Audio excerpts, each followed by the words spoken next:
ഓണാഘോഷത്തെ കുടുംബാഘോഷമാക്കുകയാണ് ഒരു കൂട്ടം കുട്ടികൾ. കോഴിക്കോട് ചെറുവണ്ണൂർ നടക്കൽ കുടുംബത്തിലെ 3 തലമുറയിൽപ്പെട്ട 50ഓളം പേർ ഒത്തുചേർന്നാണ് വിവിധ മത്സരങ്ങൾ സംഘടിപ്പിച്ചത്. മുസ്ലിം കുടുംബത്തിൽ നടന്ന വേറിട്ട ഓണാഘോഷം നാട്ടുകാർക്കും കൗതുകമായി മാറി.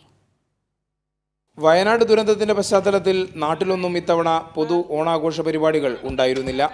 ഇതെങ്ങനെ മറികടക്കും എന്ന കുട്ടികളുടെ ചിന്തയിലാണ് കുടുംബാംഗങ്ങളെ പങ്കെടുപ്പിച്ചുള്ള ഓണാഘോഷം എന്ന ആശയം രൂപപ്പെട്ടത്. അലീന, അമൽ റോസ്, നിഹാ ഷെറിൻ എന്നിവരുടെ ആശയത്തിന് ലഭിച്ചത് കുടുംബാംഗങ്ങളുടെ വലിയ പിന്തുണ.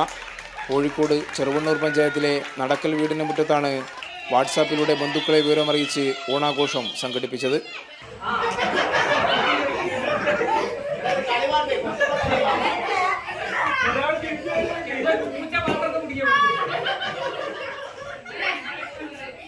കുടുംബത്തിലെ 3 തലമുറയിൽപ്പെട്ട 50ഓളം പേർ വിവിധ മത്സരങ്ങളിൽ പങ്കെടുത്തു. ലെമൺ സ്പൂൺ, പാളയിൽ വലി, മെഴുകുതിരി കത്തിക്കൽ, ബലൂൺ കപ്പ് തുടങ്ങി വ്യത്യസ്ത മത്സരങ്ങളിൽ കുടുംബത്തിലെ എല്ലാവരും പങ്കാളികളായി. പ്രോത്സാഹനവുമായി അയൽവീട്ടുകാരുമെത്തി. ബന്ധുക്കളിൽ നിന്നും ചെറിയ തുക സമാഹരിച്ച് പങ്കെടുത്തവർക്കെല്ലാം സമ്മാനം നൽകാനും കുട്ടികൾ മറന്നില്ല. കൈരളി ന്യൂസ്, കോഴിക്കോട്.